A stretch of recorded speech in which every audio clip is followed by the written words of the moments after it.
Chapter 26. There was a famine in the land, in addition to the first famine that was in the days of Abraham. Isaac went to Abimelech, king of the Philistines, to Gerar. Yahweh appeared to him and said, "Don't go down into Egypt. Live in the land I will tell you about. Live in this land, and I will be with you and will bless you. For I will give to you and to your offspring all these lands, and I will establish the oath which I swore to Abraham your father. I will multiply your offspring as the stars of the sky, and will give all these lands to your offspring. In your offspring all the nations of the earth will be blessed, because Abraham obeyed my voice, and kept my requirements, my commandments, my statutes, and my laws." Isaac lived in Gerar. The men of the place asked him about his wife. He said, "She is my sister," for he was afraid to say, "my wife," lest he thought the men of the place might kill me for Rebekah, because she is beautiful to look at. When he had been there a long time, Abimelech, king of the Philistines, looked out at a window and saw, and behold, Isaac was caressing Rebekah, his wife. Abimelech called Isaac and said, "Behold, surely she is your wife. Why did you say, 'She is my sister'?" Isaac said to him, "Because I said, lest I die because of her." Abimelech said, "What is this you have done to us? One of the people might easily have lain with your wife, and you would have brought guilt on us." Abimelech commanded all the people, saying, "He who touches this man or his wife will surely be put to death." Isaac sowed in that land and reaped in the same year 100 times what he planted. Yahweh blessed him. The man grew great and grew more and more until he became very great. He had possessions of flocks, possessions of herds, and a great household. The Philistines envied him. Now all the wells which his father's servants had dug in the days of Abraham his father, the Philistines had stopped and filled with earth. Abimelech said to Isaac, "Go away from us, for you are much mightier than we." Isaac departed from there, encamped in the valley of Gerar, and lived there. Isaac dug again the wells of water, which they had dug in the days of Abraham his father, for the Philistines had stopped them after the death of Abraham. He called their names after the names by which his father had called them. Isaac's servants dug in the valley and found there was a well of flowing water. The herdsmen of Gerar argued with Isaac's herdsmen, saying, "The water is ours." So he called the name of the well Esek, because they contended with him. They dug another well, and they argued over that also. So he called its name Sitnah. He left that place and dug another well. They didn't argue over that one, so he called it Rehoboth. He said, "For now Yahweh has made room for us, and we will be fruitful in the land." He went up from there to Beersheba. Yahweh appeared to him the same night and said, "I am the God of Abraham your father.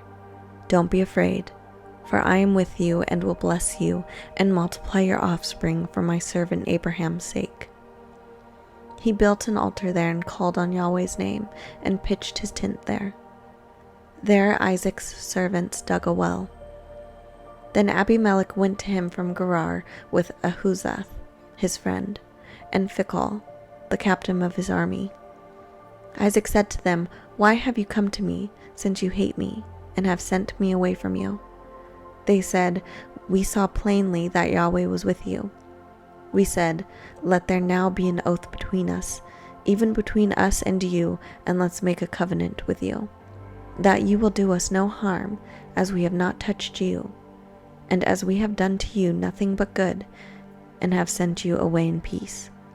You are now the blessed of Yahweh." He made them a feast, and they ate and drank. They rose up sometime in the morning and swore an oath to one another. Isaac sent them away, and they departed from him in peace. The same day Isaac's servants came and told him concerning the well which they had dug, and said to him, "We have found water." He called it Sheba. Therefore the name of the city is Beersheba to this day. When Esau was 40 years old, he took as wife Judith, the daughter of Beri the Hittite, and Basemath, the daughter of Elon the Hittite. They grieved Isaac's and Rebekah's spirits. Chapter 27. When Isaac was old and his eyes were dim, so that he could not see, he called Esau his elder son and said to him, "My son." He said to him, "Here I am."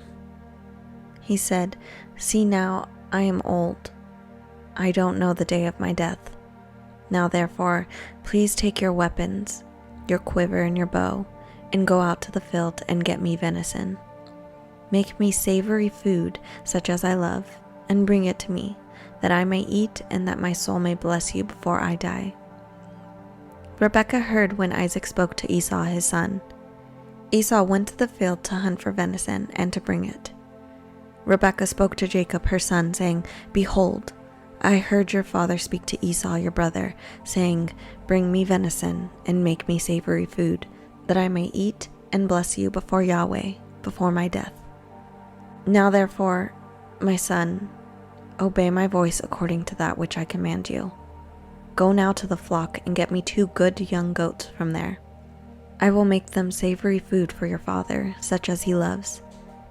You shall bring it to your father, that he may eat, so that he may bless you before his death." Jacob said to Rebekah his mother, "Behold, Esau my brother is a hairy man, and I am a smooth man. What if my father touches me? I will seem to him as a deceiver, and I would bring a curse on myself and not a blessing." His mother said to him, "Let your curse be on me, my son. Only obey my voice, and go get them for me." He went and got them and brought them to his mother. His mother made savory food such as his father loved. Rebekah took the good clothes of Esau, her elder son, which were with her in the house, and put them on Jacob, her younger son. She put the skins of the young goats on his hands and on the smooth of his neck. She gave the savory food and the bread which she had prepared into the hand of her son Jacob. He came to his father and said, "My father." He said, "Here I am. Who are you, my son?" Jacob said to his father, "I'm Esau, your firstborn. I have done what you asked me to do. Please arise, sit and eat of my venison, that your soul may bless me." "How is it that you have found it so quickly, my son?" He said, "Because Yahweh your God gave me success." Isaac said to Jacob, "Please come near, that I may feel you, my son, whether you really are my son Esau or not." Jacob went near to Isaac his father. He felt him and said, "The voice is Jacob's voice, but the hands are the hands of Esau." He didn't recognize him because his hands were hairy like his brother Esau's hands, so he blessed him. He said, "Are you really my son Esau?" He said, "I am." He said, "Bring it near to me, and I will eat of my son's venison, that my soul may bless you." He brought it near to him, and he ate. He brought him wine, and he drank. His father Isaac said to him, "Come near now, and kiss me, my son." He came near and kissed him. He smelled the smell of his clothing, and blessed him, and said, "Behold, the smell of my son is as the smell of a field, which Yahweh has blessed. God give you of the dew of the sky, of the fatness of the earth, and plenty of grain and new wine. Let peoples serve you, and nations bow down to you.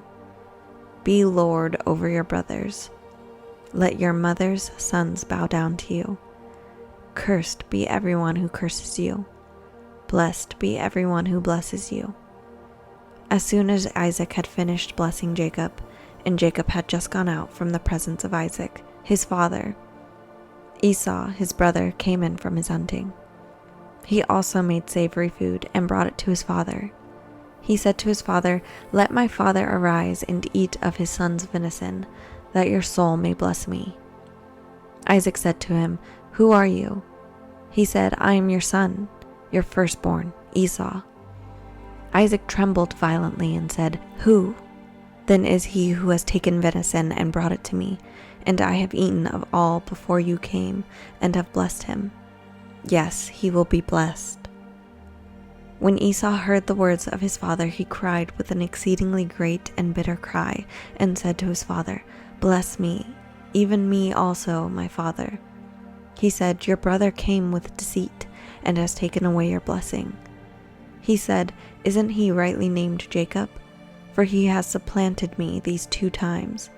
He took away my birthright. See, now he has taken away my blessing." He said, "Haven't you reserved a blessing for me?"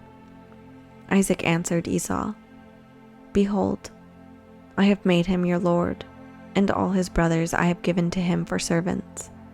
I have sustained him with grain and new wine. What then will I do for you, my son?" Esau said to his father, "Do you have just one blessing, my father? Bless me, even me also, my father."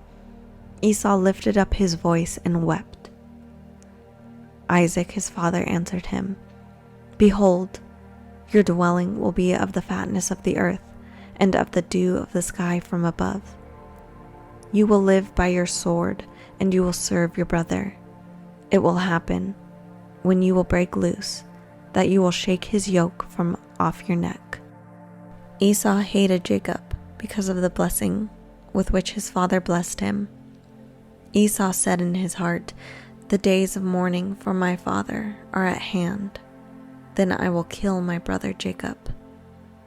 The words of Esau, her elder son, were told to Rebekah. She sent and called Jacob, her younger son, and said to him, "Behold, your brother Esau comforts himself about you by planning to kill you. Now therefore, my son, obey my voice. Arise, flee to Laban my brother in Haran. Stay with him a few days until your brother's fury turns away, until your brother's anger turns away from you and he forgets what you have done to him. Then I will send and get you from there. Why should I be bereaved of you both in one day?" Rebekah said to Isaac, "I am weary of life because of the daughters of Heth. If Jacob takes a wife of the daughters of Heth, such as these, of the daughters of the land, what good will my life do me?"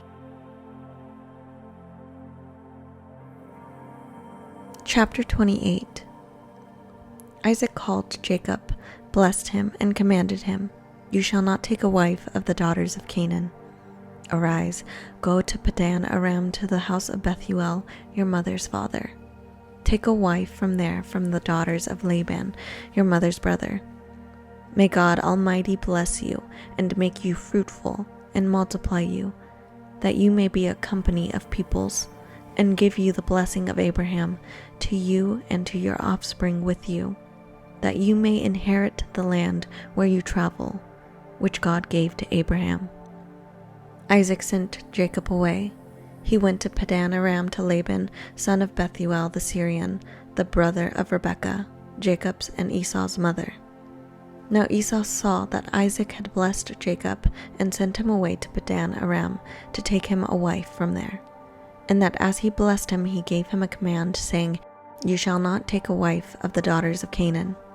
And that Jacob obeyed his father and his mother, and was gone to Padan Aram. Esau saw that the daughters of Canaan didn't please Isaac his father. So Esau went to Ishmael, and took, in addition to the wives that he had, Mahalath, the daughter of Ishmael, Abraham's son, the sister of Nebaioth, to be his wife. Jacob went out from Beersheba and went toward Haran. He came to a certain place and stayed there all night, because the sun had set. He took one of the stones of the place and put it under his head, and lay down in that place to sleep. He dreamed and saw a stairway set above the earth, and its top reached to heaven. Behold, the angels of God were ascending and descending on it. Behold, Yahweh stood above it and said, "I am Yahweh, the God of Abraham your father, and the God of Isaac. I will give the land you lie on to you and to your offspring. Your offspring will be as the dust of the earth, and you will spread abroad to the west and to the east, and to the north and to the south. In you and in your offspring all the families of the earth will be blessed. Behold, I am with you and will keep you wherever you go, and will bring you again into this land. For I will not leave you until I have done that which I have spoken of to you." Jacob awakened out of his sleep, and he said, "Surely God is in this place, and I didn't know it." He was afraid and said, "How awesome this place is! This is none other than God's house, and this is the gate of heaven." Jacob rose up early in the morning and took the stone that he had put under his head and set it up for a pillar and poured oil on its top. He called the name of that place Bethel, but the name of the city was Luz at the first.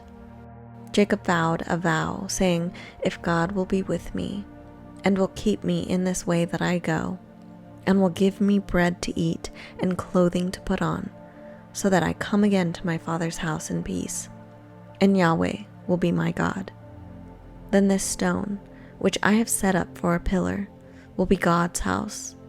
Of all that you will give me, I will surely give a tenth to you." Chapter 29. Then Jacob went on his journey, and came to the land of the children of the east. He looked and saw a well in the field, and saw 3 flocks of sheep lying there by it. For out of that well they watered the flocks. The stone on the well's mouth was large. There all the flocks were gathered. They rolled the stone from the well's mouth and watered the sheep, and put the stone back on the well's mouth in its place. Jacob said to them, "My relatives, where are you from?" They said, "We are from Haran." He said to them, "Do you know Laban, the son of Nahor?" They said, "We know him." He said to them, "Is it well with him?" They said, "It is well. See, Rachel his daughter is coming with the sheep." He said, "Behold, it is still the middle of the day, not time to gather the livestock together. Water the sheep and go and feed them." They said, "We can't until all the flocks are gathered together, and they roll the stone from the well's mouth. Then we will water the sheep." While he was yet speaking with them, Rachel came with her father's sheep, for she kept them. When Jacob saw Rachel the daughter of Laban, his mother's brother, and the sheep of Laban, his mother's brother, Jacob went near and rolled the stone from the well's mouth, and watered the flock of Laban, his mother's brother. Jacob kissed Rachel and lifted up his voice, and wept. Jacob told Rachel that he was her father's relative, and that he was Rebekah's son. She ran and told her father. When Laban heard the news of Jacob, his sister's son, he ran to meet Jacob and embraced him, and kissed him, and brought him to his house. Jacob told Laban all these things. Laban said to him, "Surely you are my bone and my flesh." Jacob stayed with him for a month. Laban said to Jacob, "Because you are my relative, should you therefore serve me for nothing? Tell me, what will your wages be?" Laban had 2 daughters. The name of the elder was Leah, and the name of the younger was Rachel. Leah's eyes were weak, but Rachel was beautiful in form and attractive. Jacob loved Rachel. He said, "I will serve you 7 years for Rachel, your younger daughter." Laban said, "It is better that I give her to you, than that I should give her to another man. Stay with me." Jacob served 7 years for Rachel. They seemed to him but a few days, for the love he had for her. Jacob said to Laban, "Give me my wife, for my days are fulfilled, that I may go into her." Laban gathered together all the men of the place and made a feast. In the evening he took Leah his daughter and brought her to Jacob. He went into her. Laban gave Zilpah his servant to his daughter Leah for a servant. In the morning, behold, it was Leah. He said to Laban, What is this you have done to me? Didn't I serve with you for Rachel? Why then have you deceived me?" Laban said, "It is not done so in our place, to give the younger before the firstborn. Fulfill the week of this one, and we will give you the other also for the service which you will serve with me for 7 more years." Jacob did so and fulfilled her week. He gave him Rachel his daughter as wife. Laban gave Bilhah, his servant, to his daughter Rachel to be her servant. He went in also to Rachel, and he loved also Rachel more than Leah, and served with him 7 more years. God saw that Leah was hated, and he opened her womb, but Rachel was barren. Leah conceived and bore a son, and she named him Reuben, because she said, "Because God has looked at my affliction, for now my husband will love me." She conceived again and bore a son, and said, "Because God has heard that I am hated, he has therefore given me this son also." She named him Simeon. She conceived again and bore a son. She said, "Now this time my husband will be joined to me, because I have borne him 3 sons." Therefore his name was called Levi. She conceived again and bore a son. She said, "This time I will praise God." Therefore she named him Judah. Then she stopped bearing.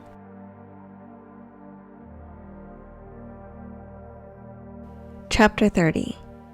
When Rachel saw that she bore Jacob no children, Rachel envied her sister. She said to Jacob, "Give me children, or else I will die."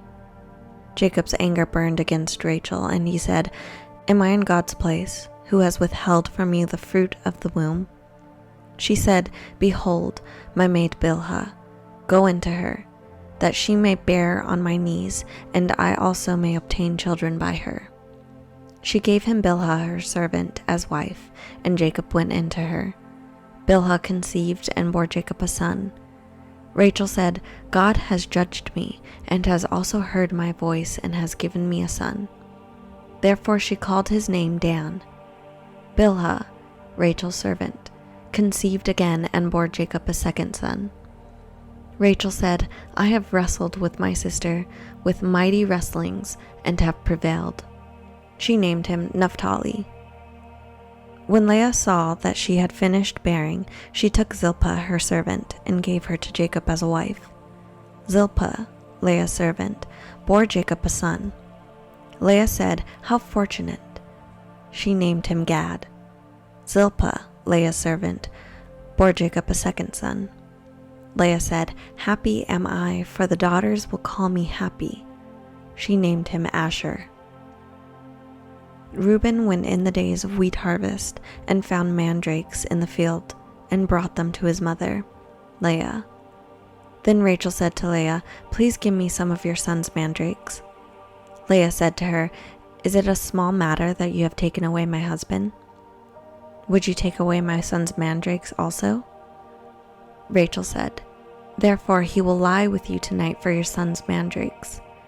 Jacob came from the field in the evening, and Leah went out to meet him and said, "You must come in to me, for I have surely hired you with my son's mandrakes." He lay with her that night. God listened to Leah, and she conceived and bore Jacob a 5th son. Leah said, "God has given me my hire because I gave my servant to my husband." She named him Issachar. Leah conceived again and bore a 6th son to Jacob. Leah said, "God has endowed me with a good dowry. Now my husband will live with me because I have borne him 6 sons." She named him Zebulun. Afterwards, she bore a daughter and named her Dinah. God remembered Rachel, and God listened to her and opened her womb. She conceived, bore a son, and said, "God has taken away my reproach." She named him Joseph, saying, "May Yahweh add another son to me." When Rachel had borne Joseph, Jacob said to Laban, "Send me away, that I may go to my own place and to my country. Give me my wives and my children for whom I have served you, and let me go. For you know my service with which I have served you." Laban said to him, "If now I have found favor in your eyes, stay here, for I have divined that Yahweh has blessed me for your sake." He said, "Appoint me your wages, and I will give it." Jacob said to him, "You know how I have served you, and how your livestock have fared with me. For it was little which you have had before I came, and it has increased to a multitude. Yahweh has blessed you wherever I turned. Now when I will provide for my own house also." Laban said, "What shall I give you?" Jacob said, "You shall not give me anything. If you will do this thing for me, I will again feed your flock and keep it. I will pass through all your flock today, removing from there every speckled and spotted one, and every black one among the sheep, and the spotted and speckled among the goats. This will be my hire. So my righteousness will answer for me hereafter, when you come concerning my hire that is before you. Every one that is not speckled and spotted among the goats, and black among the sheep that may be with me, will be considered stolen." Laban said, "Behold, let it be according to your word." That day he removed the male goats that were streaked and spotted, and all the female goats that were speckled and spotted, every one that had white in it, and all the black ones among the sheep, and gave them into the hands of his sons. He set 3 days' journey between himself and Jacob fed the rest of Laban's flocks. Jacob took to himself rods of fresh poplar, almond, and plane tree, peeled white streaks in them, and made the white appear which was in the rods. He set the rods which he had peeled opposite the flocks in the watering troughs where the flocks came to drink. They conceived when they came to drink. The flocks conceived before the rods, and the flocks produced streaked, speckled, and spotted. Jacob separated the lambs and set the faces of the flocks toward the streaked and all the black in Laban's flock. He put his own droves apart and didn't put them into Laban's flock. Whenever the stronger of the flock conceived, Jacob laid the rods in front of the eyes of the flock in the watering troughs, that they might conceive among the rods. But when the flock were feeble, he didn't put them in. So the feebler were Laban's, and the stronger Jacob's. The man increased exceedingly, and had large flocks, female servants, male servants, and camels and donkeys.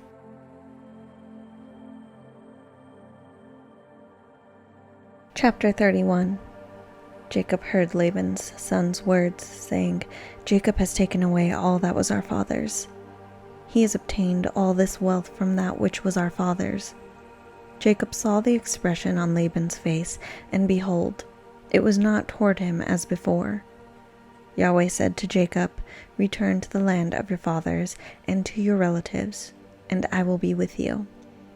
Jacob sent and called Rachel and Leah to the fields to his flock, and said to them, "I see the expression on your father's face.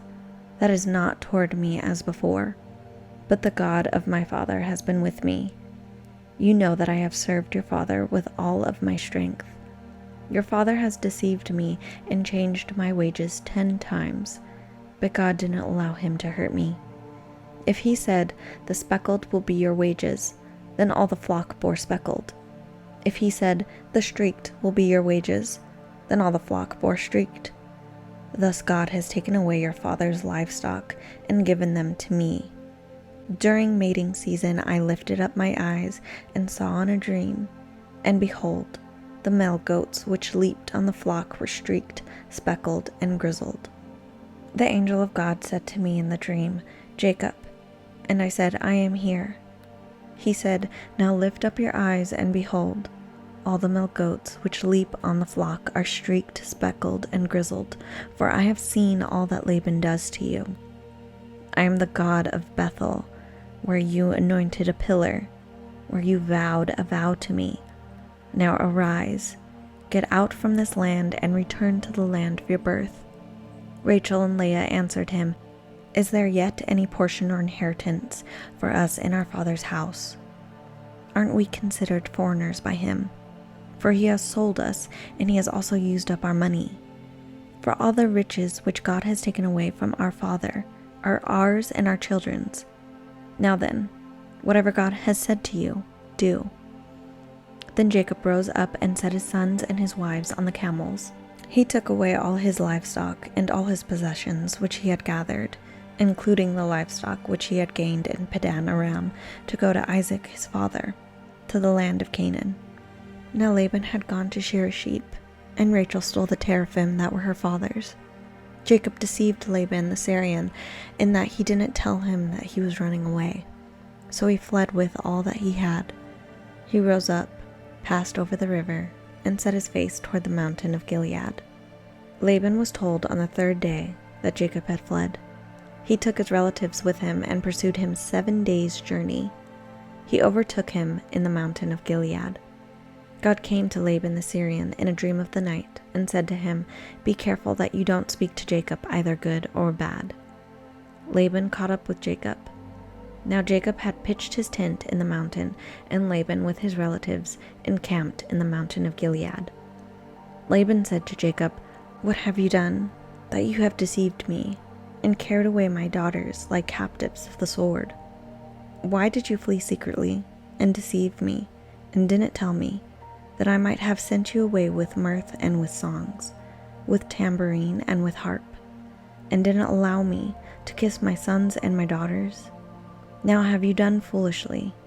It is in the power of my hand to hurt you, but the God of your father spoke to me last night, saying, 'Be careful that you don't speak to Jacob, either good or bad.' Now, you want to be gone, because you greatly longed for your father's house. But why have you stolen my gods?" Jacob answered Laban, "Because I was afraid, for I said, 'Lest you should take your daughters from me by force.' Anyone you find your gods with shall not live. Before our relatives, discern what is yours with me, and take it." For Jacob didn't know that Rachel had stolen them. Laban went into Jacob's tent, into Leah's tent, and into the tent of the 2 female servants, but he didn't find them. He went out of Leah's tent and entered into Rachel's tent. Now Rachel had taken the teraphim, put them in the camel saddle, and sat on them. Laban felt around all the tent, but didn't find them. She said to her father, "Don't let my lord be angry that I can't rise up before you, for I'm having my period." He searched. He didn't find the teraphim. Jacob was angry and argued with Laban. Jacob answered Laban, "What is my trespass? What is my sin that you have hotly pursued me? Now that you have felt around in my stuff, what have you found of all your household stuff? Set it here before my relatives and your relatives, that they may judge between us 2. These 20 years I have been with you, your ewes and your female goats have not cast their young, and I haven't eaten the rams of your flocks. That which was torn of animals I didn't bring to you. I bore its loss. Of my hand you required it, whether stolen by day or stolen by night. This was my situation. In the day the drought consumed me, and the frost by night, and my sleep fled from my eyes. These 20 years I have been in your house. I served you 14 years for your 2 daughters, and 6 years for your flock, and you have changed my wages 10 times. Unless the God of my father, the God of Abraham, and the fear of Isaac had been with me, surely now you would have sent me away empty. God has seen my affliction and the labor of my hands, and rebuked you last night." Laban answered Jacob, "The daughters are my daughters, the children are my children, the flocks are my flocks, and all that you see is mine. What can I do today to my daughters, or to their children whom they have borne? Now come, let's make a covenant, you and I. Let it be for a witness between you and me." Jacob took a stone and set it up for a pillar.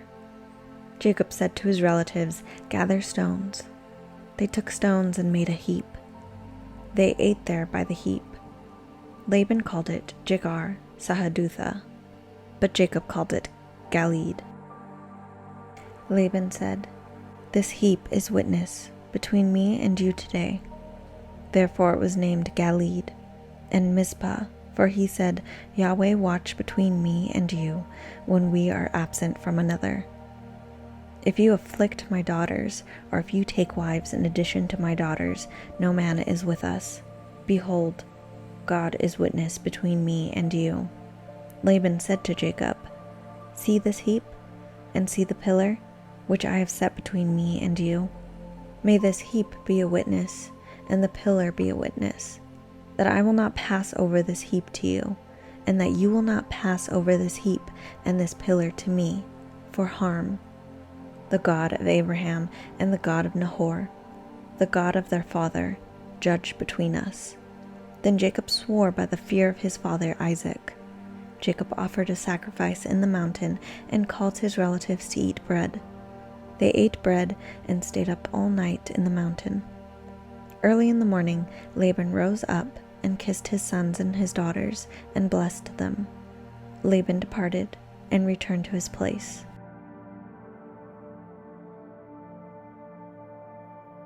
Chapter 32. Jacob went on his way, and the angels of God met him.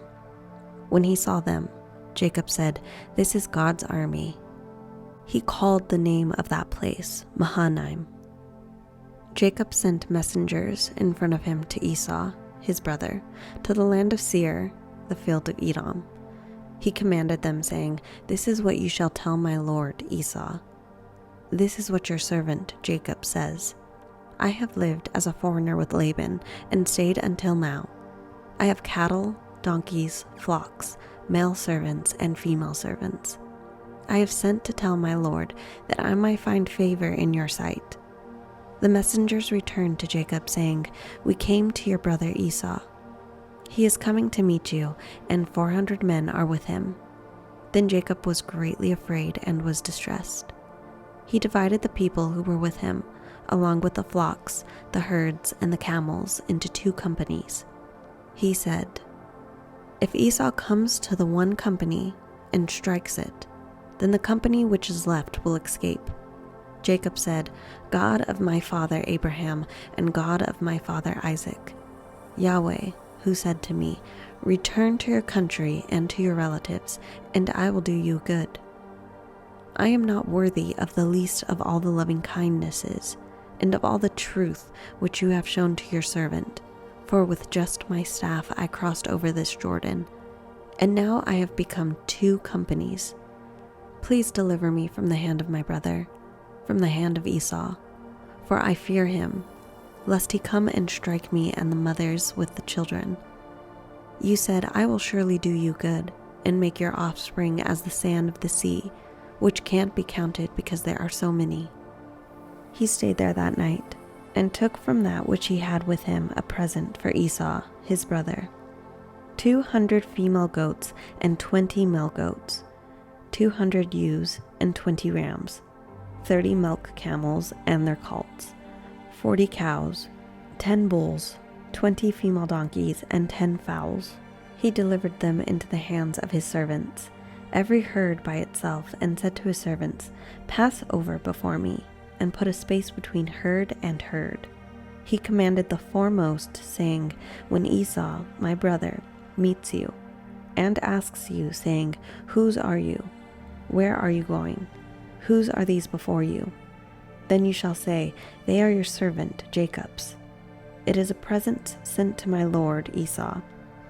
Behold, he also is behind us.'" He commanded also the second and the third, and all that followed the herds, saying, "This is how you shall speak to Esau when you find him. You shall say, 'Not only that, but behold, your servant Jacob is behind us.' For he said, 'I will appease him with the present that goes before me, and afterward I will see his face. Perhaps he will accept me.' So the present passed over before him, and he himself stayed that night in the camp. He rose up that night and took his 2 wives and his 2 servants and his 11 sons, and crossed over the ford of the Jabbok. He took them and sent them over the stream, and sent over that which he had. Jacob was left alone, and wrestled with a man there until the breaking of the day. When he saw that he didn't prevail against him, the man touched the hollow of his thigh, and the hollow of Jacob's thigh was strained as he wrestled. The man said, "Let me go, for the day breaks." Jacob said, "I won't let you go unless you bless me." He said to him, "What is your name?" He said, "Jacob." He said, "Your name will no longer be Jacob, but Israel, for you have fought with God and with men, and have prevailed." Jacob asked him, "Please tell me your name." He said, "Why is it that you ask what my name is?" So he blessed him there. Jacob called the name of the place Peniel, for he said, I have seen God face to face, and my life is preserved. The sun rose on him as he passed over Peniel, and he limped because of his thigh. Therefore the children of Israel don't eat the sinew of the hip, which is on the hollow of the thigh, to this day, because he touched the hollow of Jacob's thigh in the sinew of the hip.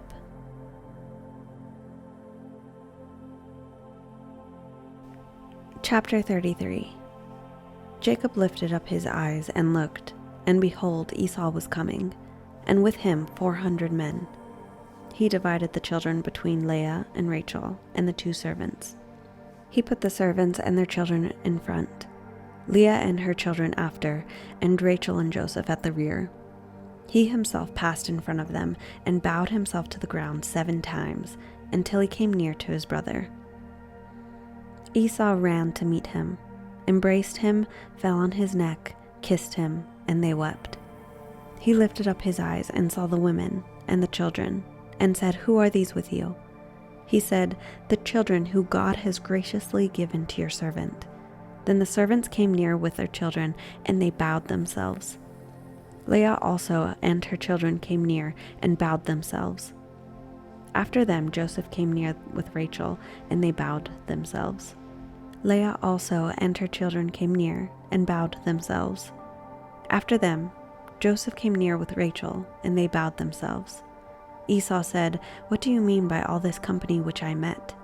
Jacob said, To find favor in the sight of my Lord. Esau said, I have enough, my brother. Let that which you have be yours. Jacob said, Please, no. If I have now found favor in your sight, then receive my present at my hand, because I have seen your face as one sees the face of God, and you were pleased with me. Please take the gift that I brought to you, because God has dealt graciously with me, and because I have enough. He urged him, and he took it. Esau said, Let's take our journey, and let's go, and I will go before you. Jacob said to him, My Lord knows that the children are tender, and that the flocks and herds with me have their young, and if they overdrive them one day, all the flocks will die. Esau said, Let me now leave with you some of the people who are with me. He said, Why? Let me find favor in the sight of my Lord. So Esau returned that day on his way to Seir. Jacob traveled to Succoth, built himself a house, and made shelters for his livestock. Therefore the name of the place is called Succoth. Jacob came in peace to the city of Shechem, which is in the land of Canaan, when he came from Padan Aram, and encamped before the city. He bought the parcel of ground where he had spread his tent at the hand of the children of Hamor, Shechem's father, for 100 pieces of money. He erected an altar there, and called it El Elohi Israel. Chapter 34. Dinah, the daughter of Leah, whom she bore to Jacob, went out to see the daughters of the land. Shechem, the son of Hamor the Hivite, the prince of the land, saw her. He took her, lay with her, and humbled her. His soul joined to Dinah, the daughter of Jacob, and he loved the young lady and spoke kindly to the young lady. Shechem spoke to his father Hamor, saying, Get me this young lady as a wife. Now Jacob heard that he had defiled Dinah, his daughter, and his sons were with his livestock in the field. Jacob held his peace until they came. Hamor, the father of Shechem, went out to Jacob to talk with him. The sons of Jacob came in from the field when they heard it. The men were grieved, and they were very angry, because he had done folly in Israel in lying with Jacob's daughter, a thing that ought not to be done. Hamor talked with them, saying, The soul of my son, Shechem, longs for your daughter. Please give her to him as a wife. Make marriages with us. Give your daughters to us, and take our daughters for yourselves. You shall dwell with us, and the land will be before you. Live and trade in it, and get possessions in it. Shechem said to her father and to her brothers, Let me find favor in your eyes, and whatever you will tell me I will give. Ask me a great amount for dowry, and I will give whatever you ask of me, but give me the young lady as a wife.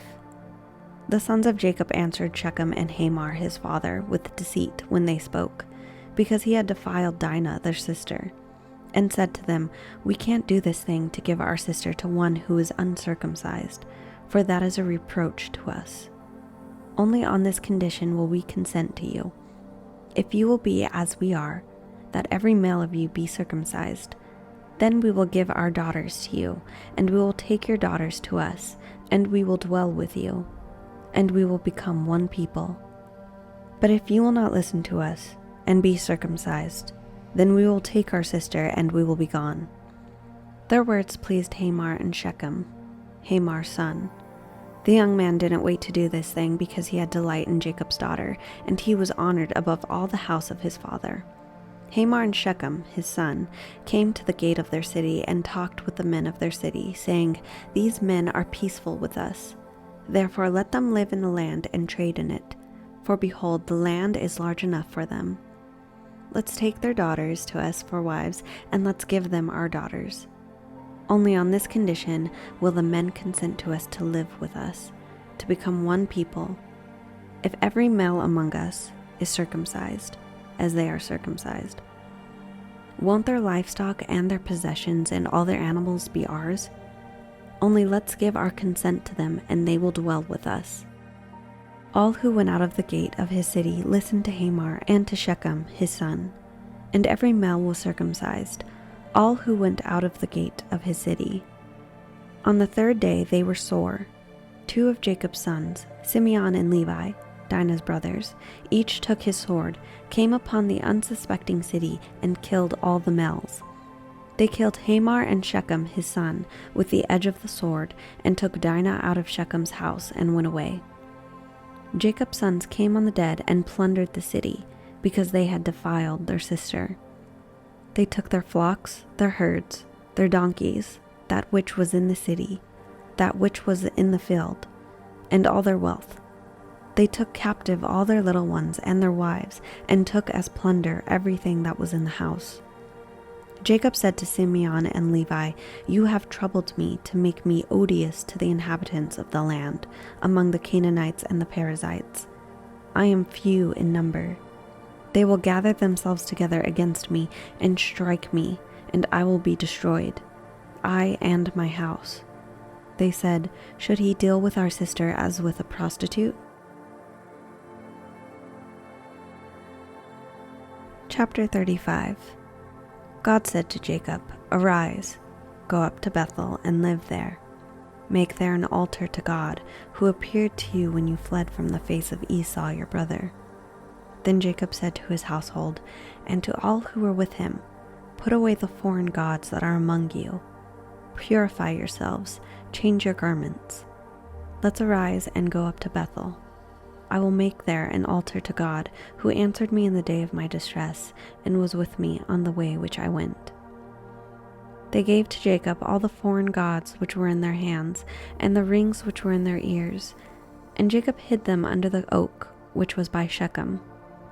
They traveled, and a terror of God was on the cities that were around them, and they didn't pursue the sons of Jacob. So Jacob came to Luz, that is Bethel, which is in the land of Canaan, he and all the people who were with him. He built an altar there, and called the place El Beth El, because there God was revealed to him, when he fled from the face of his brother. Deborah, Rebekah's nurse, died, and she was buried below Bethel under the oak, and its name was called Alon Bakuth. God appeared to Jacob again when he came from Padan Aram, and blessed him. God said to him, "Your name is Jacob. Your name shall not be Jacob any more, but your name will be Israel." He named him Israel. God said to him, "I am God Almighty. Be fruitful and multiply. A nation and a company of nations will be from you, and kings will come out of your body. The land which I gave to Abraham and Isaac, I will give it to you, and to your offspring after you I will give the land." God went up from him in the place where he spoke with him. Jacob set up a pillar in the place where he spoke with him, a pillar of stone. He poured out a drink offering on it, and poured oil on it. Jacob called the name of the place where God spoke with him Bethel. They traveled from Bethel. There was still some distance to come to Ephrath, and Rachel travailed. She had hard labor. When she was in hard labor, the midwife said to her, "Don't be afraid, for now you will have another son." As her soul was departing, for she died, she named him Benani, but his father named him Benjamin. Rachel died and was buried on the way to Ephrath, also called Bethlehem. Jacob set up a pillar on her grave. The same is the pillar of Rachel's grave to this day. Israel traveled and spread his tent beyond the tower of Edir. While Israel lived in that land, Reuben went and lay with Bilhah, his father's concubine, and Israel heard of it. Now the sons of Jacob were 12. The sons of Leah: Reuben, Jacob's firstborn, Simeon, Levi, Judah, Issachar, and Zebulun. The sons of Rachel: Joseph and Benjamin. The sons of Bilhah, Rachel's servant: Dan and Naphtali. The sons of Zilpah, Leah's servant: Gad and Asher. These are the sons of Jacob, who were born to him in Paddan Aram. Jacob came to Isaac his father, to Mamre, to Kiriath Arba, which is Hebron, where Abraham and Isaac lived as foreigners. The days of Isaac were 180 years. Isaac gave up the spirit and died, and was gathered to his people, old and full of days. Esau and Jacob, his sons, buried him. Chapter 36. Now this is the history of generations of Esau. This is Edom. Esau took his wives from the daughters of Canaan: Adah, the daughter of Elon, the Hittite, and Oholibamah, the daughter of Anah, the daughter of Zibeon, the Hivite, and Basemath, Ishmael's daughter, sister of Nebaioth. Adah bore to Esau Eliphaz. Basemath bore Reuel. Oholibamah bore Jeush, Jalam, and Korah. These are the sons of Esau, who were born to him in the land of Canaan. Esau took his wives, his sons, his daughters, and all the members of his household, with his livestock, all his animals, and all his possessions, which he had gathered in the land of Canaan, and went into the land from his brother Jacob. For their substance was too great for them to dwell together, and the land of their travels couldn't bear them because of their livestock. Esau lived in the hill country of Seir. Esau is Edom. This is the history of the generations of Esau, the father of the Edomites, in the hill country of Seir. These are the names of Esau's sons: Eliphaz, the son of Adah, the wife of Esau, and Reuel, the son of Basemath, the wife of Esau. The sons of Eliphaz were Teman, Omar, Zepho, and Gatam, and Kenaz.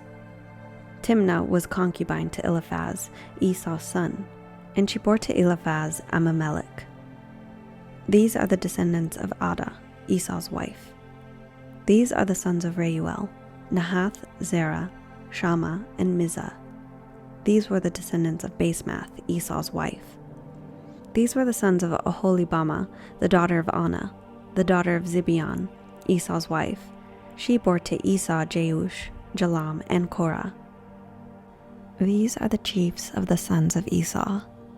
The sons of Eliphaz, the firstborn of Esau: Chief Taman, Chief Omar, Chief Zepho, Chief Kenaz, Chief Korah, Chief Gatam, Chief Ahimelech.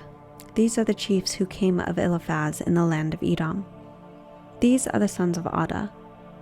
These are the sons of Reuel, Esau's son: Chief Nahath, Chief Zerah, Chief Shammah, Chief Mizah.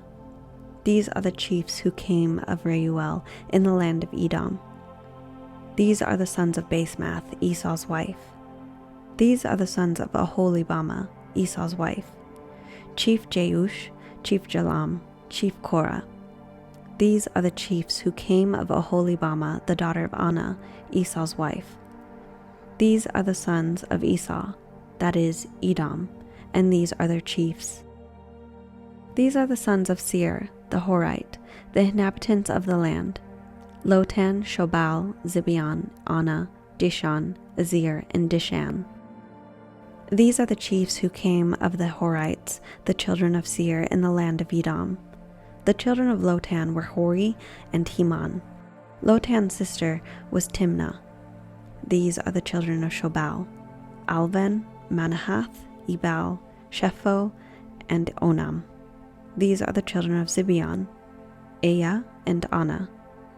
This is Anna, who found the hot springs in the wilderness as he fed the donkeys of Zibeon his father. These are the children of Anna: Dishon and Oholibamah, the daughter of Anna. These are the children of Dishon: Hemdan, Eshdan, Ithran, and Chiran. These are the children of Izir: Bilhan, Zavan, and Akan. These are the children of Dishan: Uz and Aran. These are the chiefs who came of the Horites: Chief Lotan, Chief Shobal, Chief Zibeon, Chief Anna, Chief Dishon, Chief Izir, and Chief Dishan. These are the chiefs who came of the Horites, according to their chiefs in the land of Seir. These are the kings who reigned in the land of Edom, before any king reigned over the children of Israel. Bela, the son of Beor, reigned in Edom. The name of his city was Dinhabah. Bela died, and Jobab, the son of Zerah of Bozrah, reigned in his place. Jobab died, and Husham of the land of the Temanites reigned in his place. Husham died, and Hadad, the son of Bedad, who struck Midian in the field of Moab, reigned in his place. The name of his city was Avith. Hadad died, and Samlah of Mesrekah reigned in his place. Samlah died, and Shaul of Rehoboth by the river reigned in his place. Shaul died, and Baal-Hanan the son of Achbor reigned in his place. Baal-Hanan the son of Achbor died, and Hadar reigned in his place. The name of his city was Pau. His wife's name was Mehetabel, the daughter of Matred, the daughter of Mezahab. These are the names of the chiefs who came from Esau, according to their families, after their places, and by their names: Chief Timnah, Chief Alva, Chief Jetheth, Chief Oholibamah, Chief Elah, Chief Pinon, Chief Kenaz, Chief Teman, Chief Mibzar, Chief Magdiel, and Chief Iram. These are the chiefs of Edom, according to their habitations in the land of their possession. This is Esau, the father of the Edomites.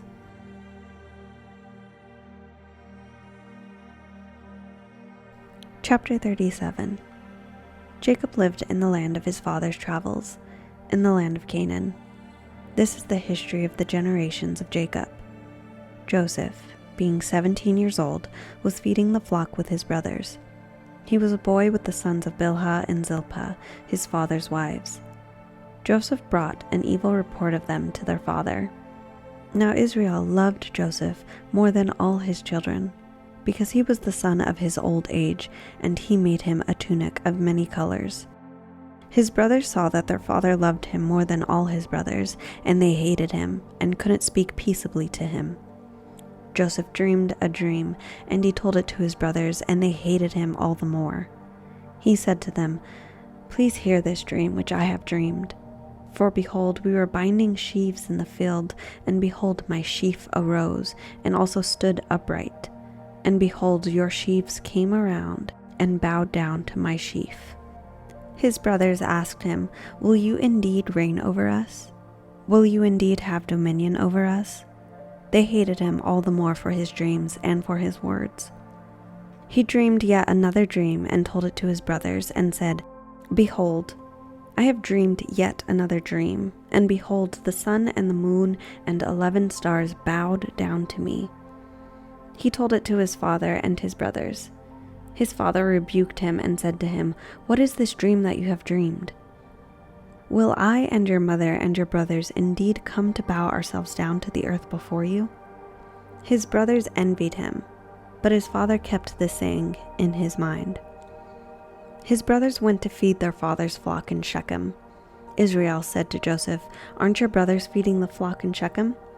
Come, and I will send you to them." He said to him, "Here I am."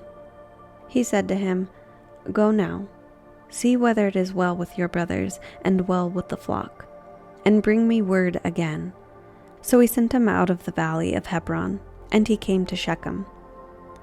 A certain man found him, and behold, he was wandering in the field.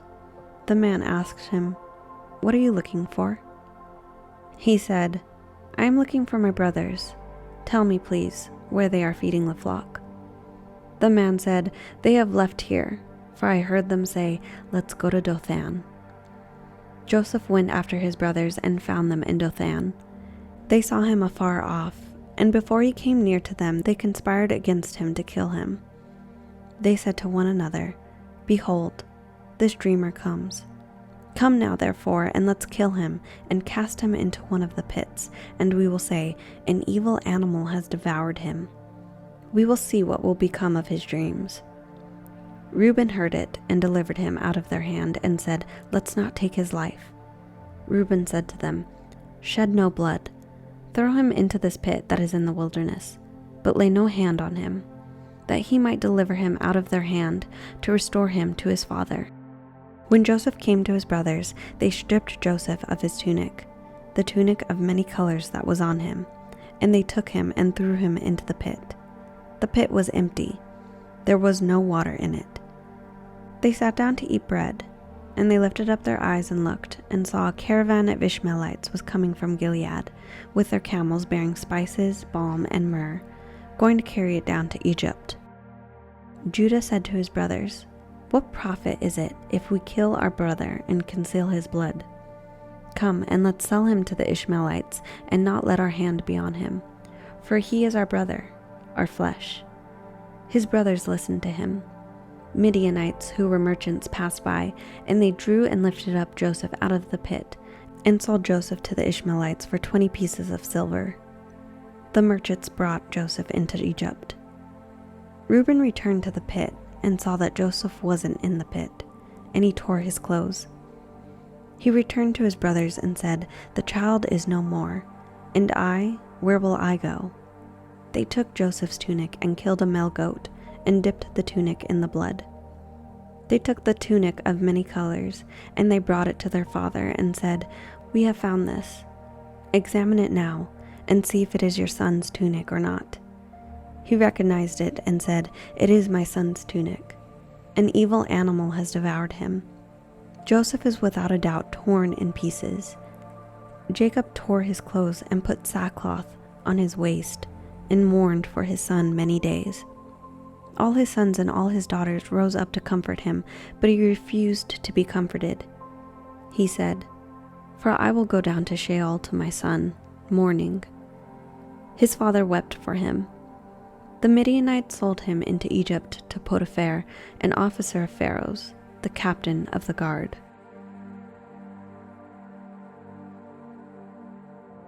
Chapter 38. At this time, Judah went down from his brothers and visited a certain Adullamite, whose name was Hira. There, Judah saw the daughter of a certain Canaanite man named Shua. He took her and went into her. She conceived and bore a son, and he named him Ir. She conceived again and bore a son, and she named him Onan. She yet again bore a son, and named him Shelah. He was at Chezib when she bore him. Judah took a wife for Ir, his firstborn, and her name was Tamar. Ir, Judah's firstborn, was wicked in Yahweh's sight, so Yahweh killed him. Judah said to Onan, "Go to your brother's wife, and perform the duty of a husband's brother to her, and raise up offspring for your brother." Onan knew that the offspring wouldn't be his, and when he went in to his brother's wife, he spilled his semen on the ground, lest he should give offspring to his brother. The thing which he did was evil in Yahweh's sight, and he killed him also. Then Judah said to Tamar, his daughter-in-law, "Remain a widow in your father's house until Shelah, my son, is grown up." For he said, "Lest he also die like his brothers." Tamar went and lived in her father's house. After many days, Shua's daughter, the wife of Judah, died. Judah was comforted, and went up to his sheep shearers to Timnah, he and his friend Hira, the Adullamite. Tamar was told, "Behold, your father-in-law is going up to Timnah to shear his sheep."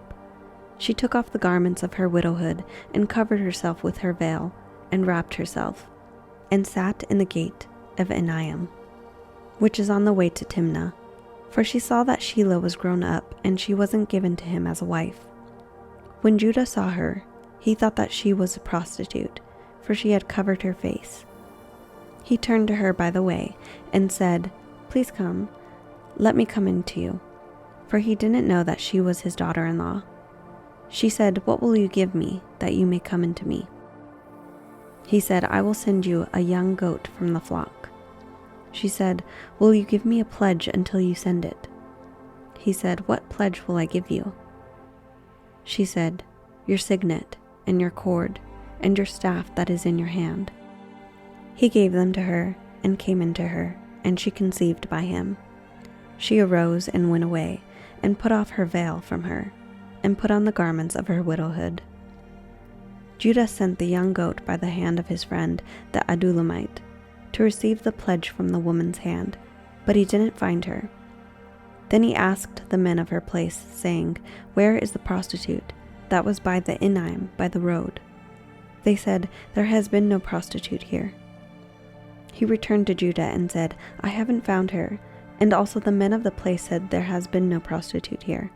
Judah said, "Let her keep it, lest we be shamed. Behold, I sent this young goat, and you haven't found her." About 3 months later, Judah was told, "Tamar, your daughter-in-law, has played the prostitute. Moreover, behold, she is with child by prostitution." Judah said, "Bring her out, and let her be burned." When she was brought out, she sent to her father-in-law, saying, "I am with child by the man who owns these." She also said, "Please discern whose these are, the signet, the cords, and the staff." Judah acknowledged them, and said, "She is more righteous than I, because I didn't give her to Shelah my son." He knew her again no more.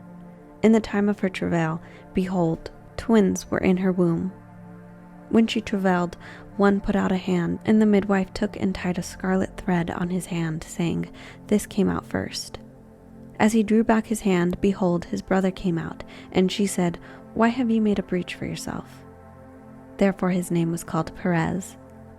Afterward his brother came out, who had the scarlet thread on his hand, and his name was called Zerah.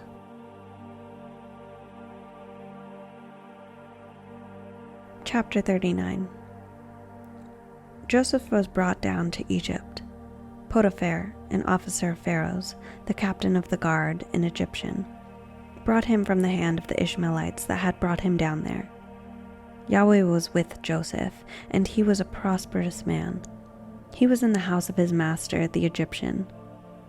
His master saw that Yahweh was with him, and that Yahweh made all that he did prosper in his hand.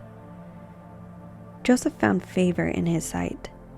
He ministered to him, and Potiphar made him overseer over his house, and all that he had he put into his hand. From the time that he made him overseer in his house, and over all that he had, Yahweh blessed the Egyptian's house for Joseph's sake. Yahweh's blessing was on all that he had, in the house and in the field. He left all that he had in Joseph's hand. He didn't concern himself with anything except for the food which he ate. Joseph was well built and handsome. After these things, his master's wife set her eyes on Joseph, and she said, "Lie with me." But he refused and said to his master's wife, "Behold, my master doesn't know what is with me in the house, and he has put all that he has into my hand. No one is greater in this house than I am, and he has not kept back anything from me but you, because you are his wife. How then can I do this great wickedness and sin against God?" As she spoke to Joseph day by day, he didn't listen to her, to lie by her, or to be with her. About this time he went into the house to do his work, and there was none of the men of the house inside. She caught him by his garment, saying, "Lie with me." He left his garment in her hand and ran outside. When she saw that he had left his garment in her hand and ran outside, she called to the men of her house and spoke to them, saying, "Behold, he has brought a Hebrew into us to mock us. He came in to lie with me, and I cried with a loud voice. When he heard that I lifted up my voice and cried, he left his garment by me and ran outside. She laid up his garment by her until his master came home. She spoke to him according to these words, saying, "The Hebrew servant whom you have brought to us came in to me to mock me. And as I lifted up my voice and cried, he left his garment by me and ran outside."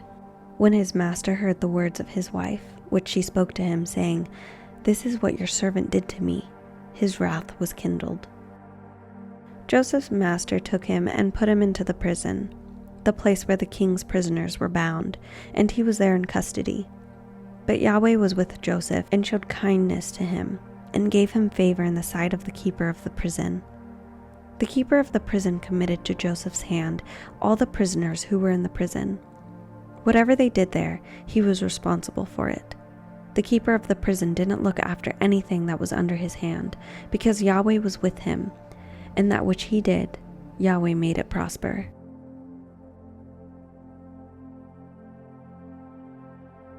Chapter 40. After these things, the butler of the king of Egypt and his baker offended their lord, the king of Egypt. Pharaoh was angry with his 2 officers, the chief cupbearer and the chief baker.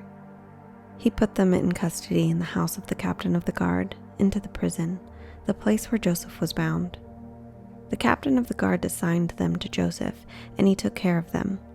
They stayed in prison many days. They both dreamed a dream, each man his dream, in one night, each man according to the interpretation of his dream, the cupbearer and the baker of the king of Egypt, who were bound in the prison. Joseph came into them in the morning and saw them, and saw that they were sad. He asked Pharaoh's officers who were with him in custody in his master's house, saying, "Why do you look so sad today?" They said to him, "We have dreamed a dream, and there is no one who can interpret it." Joseph said to them, "Don't interpretations belong to God? Please tell it to me." The chief cupbearer told his dream to Joseph and said to him, "In my dream, behold, a vine was in front of me, and in the vine were 3 branches. It was as though it budded, it blossomed, and its clusters produced ripe grapes. Pharaoh's cup was in my hand, and I took the grapes and pressed them into Pharaoh's cup, and I gave the cup into Pharaoh's hand." Joseph said to him, "This is its interpretation. The 3 branches are 3 days. Within 3 more days Pharaoh will lift up your head and restore you to your office. You will give Pharaoh's cup into his hand the way you did when you were his cupbearer. But remember me when it was well with you. Please show kindness to me and make mention of me to Pharaoh, and bring me out of this house. For indeed I was stolen away out of the land of the Hebrews, and here also I have done nothing that they should put me into the dungeon." When the chief baker saw that the interpretation was good, he said to Joseph, "I also was in my dream, and behold, 3 baskets of white bread were on my head. In the uppermost basket there were all kinds of baked food for Pharaoh, and the birds ate them out of the basket on my head." Joseph answered, "This is its interpretation. The 3 baskets are 3 days. Within 3 more days, Pharaoh will lift up your head from off you and will hang you on a tree, and the birds will eat your flesh from off you." On the 3rd day, which was Pharaoh's birthday, he made a feast for all his servants, and he lifted up the head of the chief bearer and the head of the chief baker among his servants. He restored the chief cupbearer to his position again, and he gave the cup into Pharaoh's hand. But he hanged the chief baker, as Joseph had interpreted to them. Yet the chief cupbearer didn't remember Joseph, but forgot him.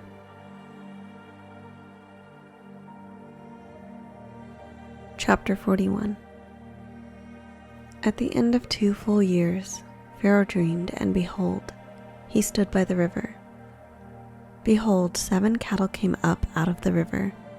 They were sleek and fat, and they fed in the marsh grass.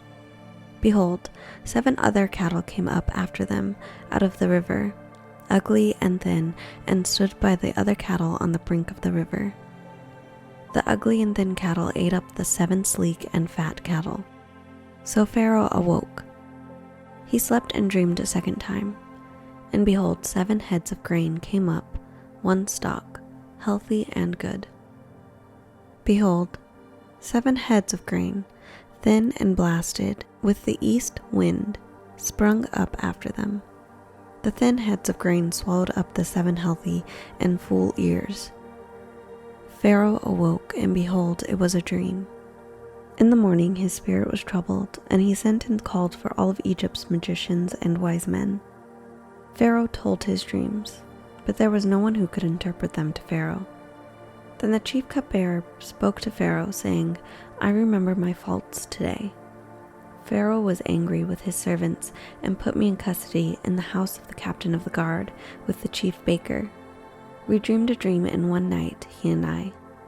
Each man dreamed according to the interpretation of his dream. There was with us there a young man, a Hebrew, a servant to the captain of the guard, and we told him, and he interpreted to us our dreams. He interpreted to each man according to his dream. As he interpreted to us, so it was. He restored me to my office, and he hanged him. Then Pharaoh sent and called Joseph, and they brought him hastily out of the dungeon. He shaved himself, changed his clothing, and came in to Pharaoh. Pharaoh said to Joseph, I have dreamed a dream, and there is no one who can interpret it. I have heard it said of you that when you hear a dream, you can interpret it. Joseph answered Pharaoh, saying, It isn't in me. God will give Pharaoh an answer of peace. Pharaoh spoke to Joseph, In my dream, behold, I stood on the brink of the river, and behold, 7 fat and sleek cattle came up out of the river. They fed in the marsh grass, and behold, 7 other cattle came up after them, poor and very ugly and thin, such as I never saw in all the land of Egypt for ugliness. The thin and ugly cattle ate up the first 7 fat cattle, and when they had eaten them up, it couldn't be known that they had eaten them, but they were still ugly as at the beginning. So I awoke. I saw in my dream, and behold, 7 heads of grain came up on one stalk, full and good. And behold, 7 heads of grain, withered thin and blasted with the east wind, sprung up after them. The thin heads of grain swallowed up to the 7 good heads of grain. I told it to the magicians, but there was no one who could explain it to me. Joseph said to Pharaoh, The dream of Pharaoh is one. What God is about to do, he has declared to Pharaoh. And 7 good cattle are 7 years, and the 7 good heads of grain are 7 years. The dream is one. The 7 thin and ugly cattle that came up after them are 7 years, and also the 7 empty heads of grain blasted with the east wind. They will be 7 years of famine. That is the thing which I have spoken to Pharaoh. God has shown Pharaoh what he is about to do. Behold, 7 years of great plenty throughout all the land of Egypt are coming. 7 years of famine will arise after them, and all the plenty will be forgotten in the land of Egypt. The famine will consume the land, and the plenty will not be known in the land by reason of that famine which follows, for it will be very grievous. The dream was doubled to Pharaoh, because the thing is established by God, and God will shortly bring it to pass. Now therefore let Pharaoh look for a discreet and wise man, and set him over the land of Egypt. Let Pharaoh do this, and let him appoint overseers over the land, and take up the 5th part of the land of Egypt's produce in the 7 plenteous years. Let them gather all the food of these good years that come, and store grain under the hand of Pharaoh for food in the cities, and let them keep it. The food will be to supply the land against the 7 years of famine, which will be in the land of Egypt, so that the land will not perish through the famine. The thing was good in the eyes of Pharaoh, and in the eyes of all his servants. Pharaoh said to his servants, Can we find such a one as this, a man in whom the Spirit of God? Pharaoh said to Joseph, Because God has shown you all of this, there is no one so discreet and wise as you. You shall be over my house. All my people will be ruled according to your word. Only in the throne I will be greater than you. Pharaoh said to Joseph, Behold, I have set you over all the land of Egypt. Pharaoh took off his signet ring from his hand and put it on Joseph's hand, and arrayed him in robes of fine linen, and put a gold chain around his neck. He made him ride in the 2nd chariot which he had. They cried before him, "Bow the knee." He set him over all the land of Egypt. Pharaoh said to Joseph, "I am Pharaoh. Without you, no man shall lift up his hand or his foot in all the land of Egypt." Pharaoh called Joseph's name Zaphenath-Paneah. He gave him Asenath, the daughter of Potipharah, priest of On, as a wife. Joseph went out over the land of Egypt. Joseph was 30 years old when he stood before Pharaoh, king of Egypt. Joseph went out from the presence of Pharaoh and went throughout all the land of Egypt. In the 7 plenteous years, the earth produced abundantly. He gathered up all the food of the 7 years which were in the land of Egypt, and laid up the food in the cities. He stored food in each city from the fields around that city.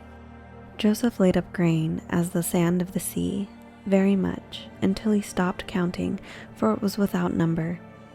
To Joseph were born 2 sons before the year of famine came, whom Asenath, the daughter of Potipharah, priest of On, bore to him. Joseph called the name of the firstborn Manasseh, for he said, "God has made me forget all my toil and all my father's house." The name for the second he called Ephraim, for God had made me fruitful in the land of my affliction. The 7 years of plenty that were in the land of Egypt came to an end. The 7 years of famine began to come, just as Joseph had said. There was famine in all the lands, but in all the lands of Egypt there was bread. When all the land of Egypt was famished, the people cried to Pharaoh for bread.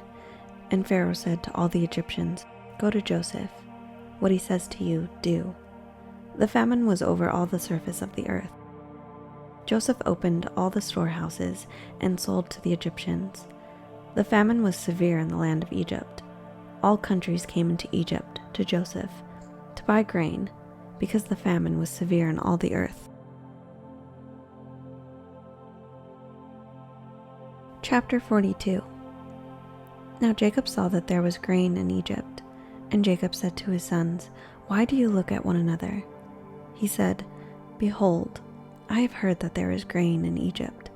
Go down there and buy for us from there, so that we may live and not die."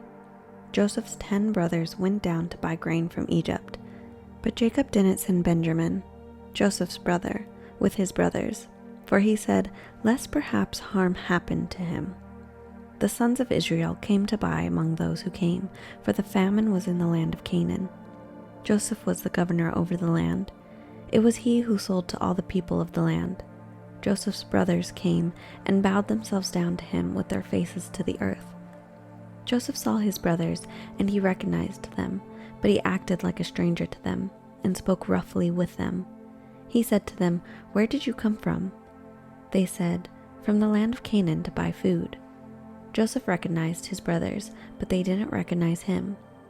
Joseph remembered the dreams which he dreamed about them, and said to them, "You are spies. You have come to see the nakedness of the land." They said to him, "No, my lord, but your servants have come to buy food. We are all one man's son. We are honest men. Your servants are not spies." He said to them, "No, but you have come to see the nakedness of the land." They said, "We, your servants, are 12 brothers, the sons of one man in the land of Canaan. And behold, the youngest is today with our father, and one is no more." Joseph said to them, "It is like I told you, saying, 'You are spies.' By this you shall be tested. By the life of Pharaoh, you shall not go out from here, unless your youngest brother comes here. Send one of you, and let him get your brother, and you shall be bound, that your words may be tested, whether there is truth in you, or else by the life of Pharaoh, surely you are spies." He put them all together into custody for 3 days. Joseph said to them the 3rd day, "Do this and live, for I fear God. If you are honest men, then let one of your brothers be bound in your prison. But you go, carry grain for the famine of your houses. Bring your youngest brother to me, so will your words be verified and you won't die." They did so. They said to one another, "We are certainly guilty concerning our brother, in that we saw the distress of his soul, when he begged us and we wouldn't listen. Therefore this distress has come upon us." Reuben answered them, saying, "Didn't I tell you? saying, "Don't sin against the child," and you wouldn't listen? Therefore also, behold, his blood is required. They didn't know that Joseph understood them, for there was an interpreter between them. He turned himself away from them and wept. Then he returned to them and spoke to them, and took Simeon from among them, and bound him before their eyes. Then Joseph gave a command to fill their bags with grain, and to restore each man's money into his sack, and to give them food for the way. So it was done to them. They loaded their donkeys with their grain and departed from there. As one of them opened his sack to give his donkey food in the lodging place, he saw his money. Behold, it was in the mouth of his sack. He said to his brothers, "My money is restored. Behold, it is in my sack." Their hearts failed them, and they turned trembling to one another, saying, "What is this that God has done to us?" They came to Jacob their father, to the land of Canaan, and told him all that had happened to them, saying, "The man, the lord of the land, spoke roughly with us, and took us for spies of the country. We said to him, 'We are honest men. We are no spies. We are 12 brothers, sons of our father. One is no more, and the youngest is today with our father in the land of Canaan.' The man, the lord of the land, said to us, 'By this I will know that you are honest men. Leave one of your brothers with me, and take grain for the famine of your houses, and go your way. Bring your youngest brother to me, then I will know that you are not spies, but that you are honest men. So I will deliver your brother to you, and you shall trade in the land.' As they emptied their sacks, behold, each man's bundle of money was in his sack. When they and their father saw their bundles of money, they were afraid. Jacob, their father, said to them, 'You have bereaved me of my children. Joseph is no more, Simeon is no more, and do you want to take Benjamin away? All these things are against me.'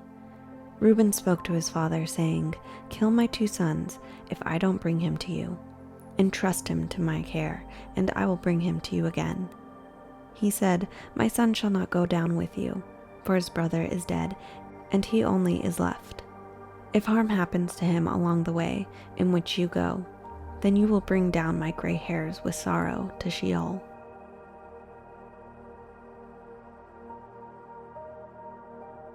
Chapter 43.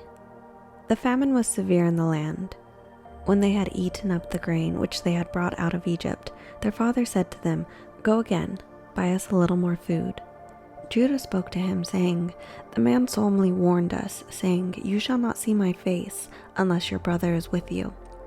If you'll send our brother with us, we'll go down and buy you food. But if you don't send him, we won't go down. For the man said to us, "You shall not see my face unless your brother is with you."' Israel said, 'Why do you treat me so badly, telling the man that you had another brother?' They said, 'The man asked directly concerning ourselves and concerning our relatives, saying, "Is your father still alive? Have you another brother?" We just answered his questions. Is there any way we could know that he would say, "Bring your brother down"?' Judah said to Israel his father, 'Send the boy with me, and we'll get up and go, so that we may live and not die, both we and you, and also our little ones. I'll be collateral for him. From my hand will you require him. If I don't bring him to you, set him before you. Then let me bear the blame forever. For if we hadn't delayed, surely we would have returned a second time by now.' Their father Israel said to them, 'If it must be so, then do this. Take from the choice fruits of the land in your bags, and carry down a present for the man, a little balm, a little honey, spices and myrrh, nuts and almonds. And take double money in your hand, and take back the money that was returned in the mouth of your sacks. Perhaps it was an oversight. Take your brother also. Get up and return to the man. May God Almighty give you mercy before the man, that he may release to you your other brother and Benjamin. If I am bereaved of my children, I am bereaved.' The men took that present, and they took double money in their hand, and Benjamin, and got up and went down to Egypt, and stood before Joseph. When Joseph saw Benjamin with them, he said to the steward of his house, 'Bring the men into the house and butcher an animal, and prepare, for the men will dine with me at noon.' The man did as Joseph commanded, and the man brought the men to Joseph's house. The men were afraid because they were brought to Joseph's house, and they said, "Because of the money that was returned in our sacks the first time, we're brought in, that he may seek occasion against us, attack us, and seize us as slaves, along with our donkeys." They came near to the steward of Joseph's house, and they spoke to him at the door of the house, and said, "O my lord, we indeed came down the first time to buy food. When we came to the lodging place, we opened our sacks, and behold, each man's money was in the mouth of his sack, our money in full weight. We have brought it back in our hand. We have brought down the other money in our hand to buy food. We don't know who put our money in our sacks." He said, "Peace be to you. Don't be afraid. Your God and the God of your father has given you treasure in your sacks. I received your money." He brought Simeon out to them. The man brought the men into Joseph's house and gave them water, and they washed their feet. He gave their donkeys fodder. They prepared the present for Joseph's coming at noon, for they heard that they should eat bread there. When Joseph came along, they brought him the present which was in their hand into the house, and bowed themselves down to the earth before him. He asked them of their welfare, and said, "Is your father well, the old man of whom you spoke? Is he yet alive?" They said, "Your servant, our father, is well.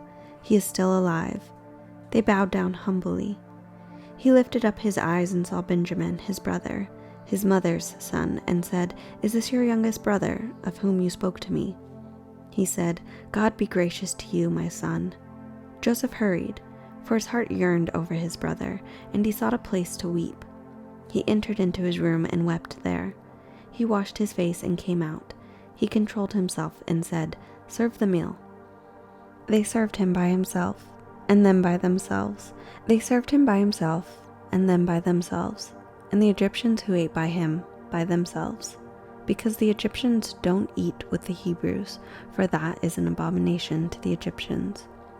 They sat before him, the firstborn according to his birthright, and the youngest according to his youth, and the men marveled with one another.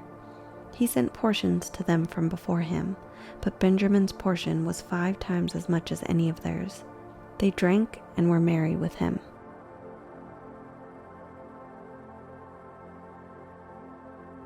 Chapter 44. He commanded the steward of his house, saying, "Fill the men's sack with food, as much as they can carry, and put each man's money in his sack's mouth. Put the cup, the silver cup, in the sack's mouth of the youngest, with his grain money." He did according to the word that Joseph had spoken. As soon as the morning was light, the men were sent away, and they had their donkeys. When they had gone out of the city, they were not yet far off. Joseph said to his steward, "Up, follow after the men. When you overtake them, ask them, 'Why have you rewarded evil with good? Isn't this that from which my Lord drinks, and by which he indeed divines? You have done evil in so doing.'" He overtook them, and he spoke these words to them. They said to him, "Why does my Lord speak such words as these? Far be it from your servants that they should do such a thing. Behold, the money which we found in our sacks' mouths we brought again to you out of the land of Canaan. How then should we steal silver or gold out of your Lord's house? With whomever your servant it is found, let him die, and we also will be my Lord's slaves." He said, "Now also let it be according to your words. He with whom it is found will be my slave, and you will be blameless." Then they hurried, and each man took his sack down to the ground, and each man opened his sack. He searched, beginning with the oldest and ending at the youngest. The cup was found in Benjamin's sack. Then they tore their clothes, and each man loaded his donkey and returned to the city. Judah and his brothers came to Joseph's house, and he was still there. They fell on the ground before him. Joseph said to them, "What deed is that you have done? Don't you know that such a man as I can indeed do divination?" Judah said, "What will we tell my lord? What will we speak? How will we clear ourselves? God has found out the iniquity of your servants. Behold, we are my lord's slaves, both we and he also in whose hand the cup is found." He said, "Far be it from me that I should do so. The man in whose hand the cup is found, he will be my slave. But as for you, go up in peace to your father." Then Judah came near to him and said, "O my lord, please let your servant speak a word in my lord's ears, and don't let your anger burn against your servant, for you are even as Pharaoh." My lord asked his servant, saying, "Have you a father or a brother?" We said to my lord, "We have a father, an old man, and a child of his old age, a little one, and his brother is dead, and he alone is left of his mother, and his father loves him." You said to your servants, "Bring him down to me, that I may set my eyes on him." We said to my lord, "The boy can't leave his father, for if he should leave his father would die." You said to your servants, "Unless your youngest brother comes down with you, you will see my face no more." When we came up to your servant, my father, we told him the words of my lord. Our father said, "Go again and buy us a little food." We said, "We can't go down. If our youngest brother is with us, then we will go down, for we may not see the man's face unless our younger brother is with us." Your servant, my father, said to us, "You know that my wife bore me 2 sons. One went out for me, and I said, 'Surely he is torn in pieces,' and I haven't seen him since. If you take this one also from me, and harm happens to him, you will bring down my gray hairs with sorrow to Sheol. Now therefore, when I come to your servant my father, and the boy is not with us, since his life is bound up in the boy's life, it will happen, when he sees that the boy is no more, that he will die. Your servants will bring down the gray hairs of your servant, our father, with sorrow to Sheol. For your servant became collateral for the boy to my father, saying, 'If I don't bring him to you, then I will bear the blame to my father forever.' Now therefore, please let your servant stay instead of the boy, my lord's slave, and let the boy go up with his brothers. For how will I go up to my father if the boy isn't with me, lest I see the evil that will come on my father?"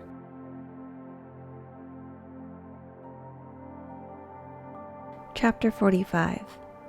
Then Joseph couldn't control himself before all those who stood before him, and he called out, "Cause everyone to go out from me." No one else stood with him while Joseph made himself known to his brothers. He wept out loud. The Egyptians heard, and the house of Pharaoh heard.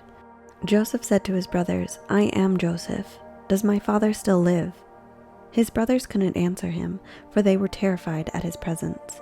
Joseph said to his brothers, "Come near to me, please." They came near. He said, "I am Joseph, your brother, whom you sold into Egypt. Now don't be grieved nor angry with yourselves that you sold me here, for God sent me before you to preserve life. For these 2 years the famine has been in the land, and there are yet 5 years in which there will be no plowing and no harvest. God sent me before you to preserve for you a remnant in the earth, and to save you alive by a great deliverance. So now it wasn't you who sent me here, but God, and he has made me a father to Pharaoh, lord of all of his, and ruler over all the land of Egypt.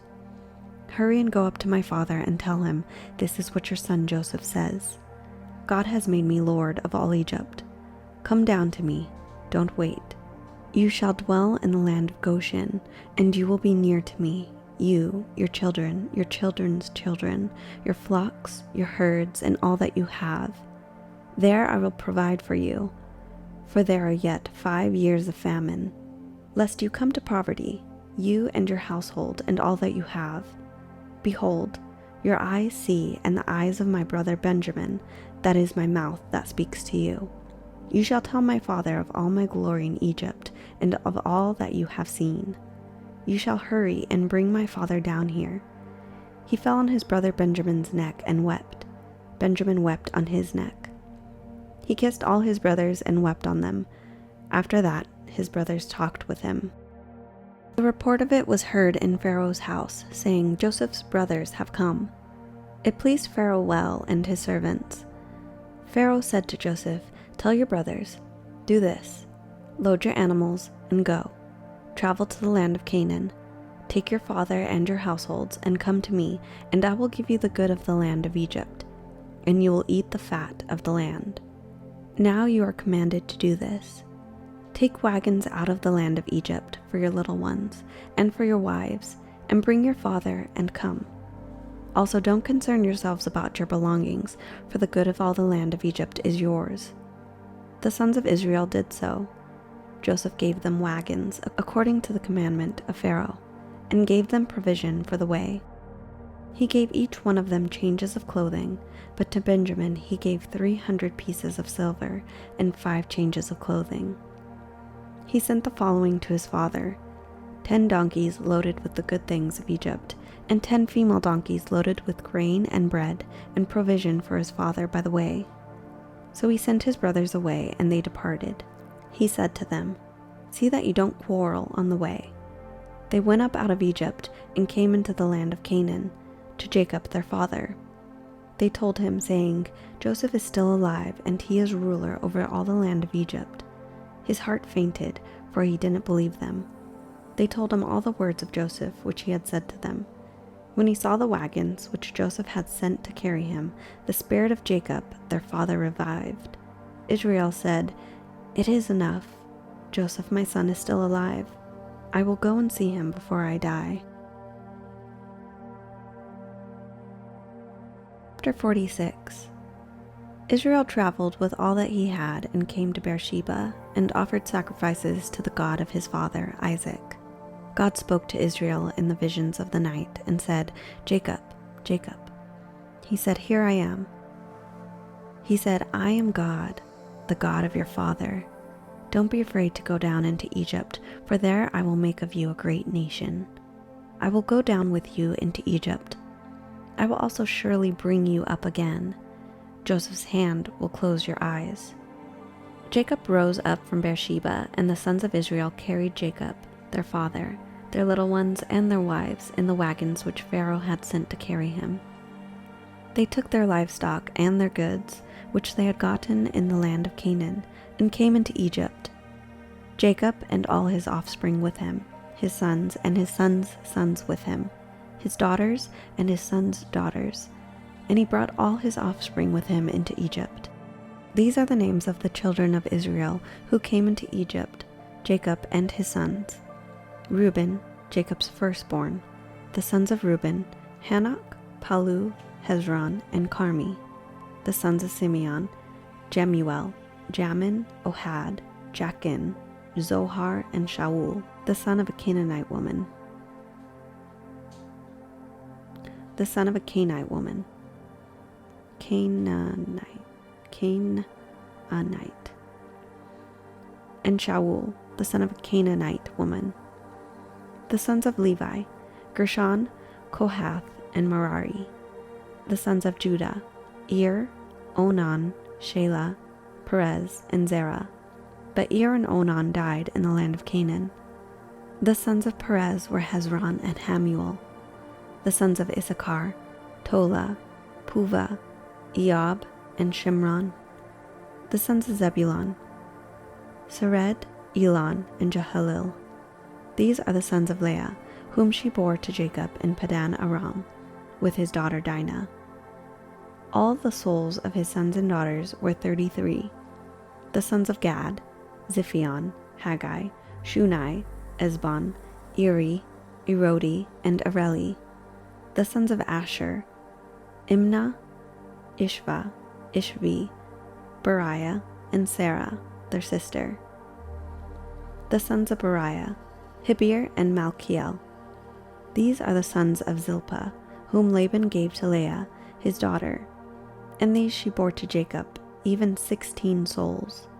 The sons of Rachel, Jacob's wife, Joseph and Benjamin.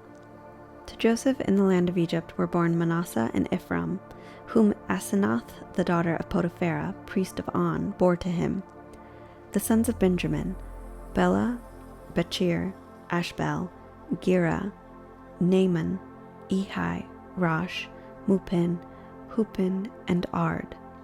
These are the sons of Rachel who were born to Jacob. All the souls were 14. The son of Dan, Hushim. The sons of Naphtali, Jahzeel, Guni, Jazir, and Shelem. These are the sons of Bilhah, whom Laban gave to Rachel, his daughter, And these she bore to Jacob. All the souls were 7. All the souls who came with Jacob into Egypt, who were his direct offspring, in addition to Jacob's sons' wives, all the souls were 66. The sons of Joseph, who were born to him in Egypt, were 2 souls. All the souls of the house of Jacob who came into Egypt were 70. Jacob sent Judah before him to Joseph, to show the way before him to Goshen, and they came into the land of Goshen. Joseph prepared his chariot and went up to meet Israel, his father, in Goshen. He presented himself to him and fell on his neck and wept on his neck a good while. Israel said to Joseph, "Now let me die, since I have seen your face, that you are still alive." Joseph said to his brothers and to his father's house, "I will go up and speak with Pharaoh, and will tell him, 'My brothers and my father's house, who were in the land of Canaan, have come to me. These men are shepherds, for they have been keepers of livestock, and they have brought their flocks and their herds and all that they have.' It will happen, when Pharaoh summons you, and will say, 'What is your occupation?' that you shall say, 'Your servants have been keepers of livestock from our youth even until now, both we and our fathers, that you may dwell in the land of Goshen, for every shepherd is an abomination to the Egyptians."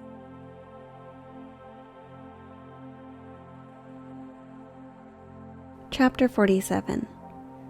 Then Joseph went in and told Pharaoh and said, "My father and my brothers with their flocks, their herd, and all that they own have come out of the land of Canaan, and behold, they are in the land of Goshen." From among his brothers he took 5 men and presented them to Pharaoh. Pharaoh said to his brothers, "What is your occupation?" They said to Pharaoh, "Your servants are shepherds, both we and our fathers." They also said to Pharaoh, "We have come to live as foreigners in the land, for there is no pasture for your servants' flocks. For the famine is severe in the land of Canaan.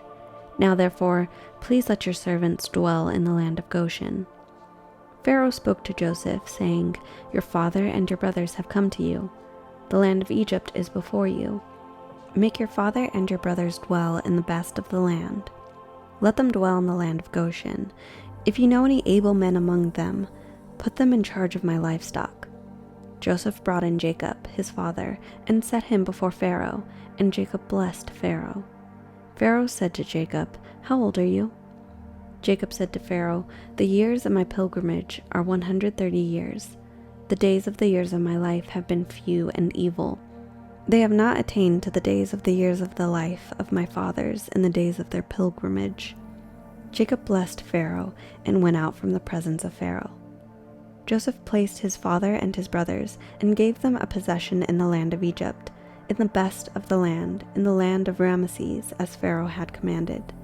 Joseph provided his father, his brothers, and all of his father's household with bread, according to the sizes of their families. There was no bread in all the land, for the famine was very severe, so that the land of Egypt and the land of Canaan fainted by reason of the famine. Joseph gathered up all the money that was found in the land of Egypt and in the land of Canaan, for the grain which they bought, and Joseph brought the money into Pharaoh's house. When the money was all spent in the land of Egypt and in the land of Canaan, all the Egyptians came to Joseph and said, "Give us bread, for why should we die in your presence? For our money fails." Joseph said, "Give me your livestock, and I will give you food for your livestock, if your money is gone." They brought their livestock to Joseph, and Joseph gave them bread in exchange for the horses, and for the flocks, and for the herds, and for the donkeys. And he fed them with bread in exchange for all their livestock for that year. When that year was ended, they came to him the second year and said to him, "We will not hide from my lord how our money is all spent, and the herds of livestock are my lord's. There is nothing left in the sight of my lord but our bodies and our lands. Why should we die before your eyes, before we and our land? Buy us and our land for bread, and we and our land will be servants to Pharaoh. Give us seed, that we may live and not die, and that the land won't be desolate." So Joseph bought all the land of Egypt for Pharaoh. For every man of the Egyptians sold his field, because the famine was severe on them, and the land became Pharaoh's. As for the people, he moved them to the cities from one end of the border of Egypt, even to the other end of it. Only he didn't buy the land of the priests, for the priests had a portion from Pharaoh, and ate their portion which Pharaoh gave them. That is why they didn't sell their land. Then Joseph said to the people, "Behold, I have bought you and your land today for Pharaoh. Behold, here is seed for you, and you shall sow the land. It will happen at the harvests, that you shall give a fifth to Pharaoh, and 4 parts will be your own, for seed of the field, for your food, for them of your households, and for food for your little ones." They said, "You have saved our lives. Let us find favor in the sight of my Lord, and we will be Pharaoh's servants." Joseph made it a statute concerning the land of Egypt to this day, that Pharaoh should have the fifth. Only the land of the priests alone didn't become Pharaoh's. Israel lived in the land of Egypt, in the land of Goshen, and they got themselves possessions therein, and were fruitful and multiplied exceedingly. Jacob lived in the land of Egypt 17 years. So the days of Jacob, the years of his life, were 147 years. The time came near that Israel must die, and he called his son Joseph, and said to him, "If now I have found favor in your sight, please put your hand under my thigh, and deal kindly and truly with me. Please don't bury me in Egypt, but when I sleep with my fathers, you shall carry me out of Egypt, and bury me in their burying place." Joseph said, "I will do as you have said." Israel said, "Swear to me." And he swore to him. Then Israel bowed himself on the bed's head.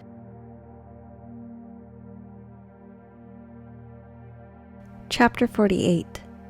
After these things, someone said to Joseph, "Behold, your father is sick." He took with him his 2 sons, Manasseh and Ephraim. Someone told Jacob and said, "Behold, your son Joseph comes to you." And Israel strengthened himself and sat on the bed. Jacob said to Joseph, "God Almighty appeared to me at Luz in the land of Canaan and blessed me, and said to me, 'Behold, I will make you fruitful and multiply you, and I will make of you a company of peoples, and will give this land to your offspring after you for an everlasting possession.'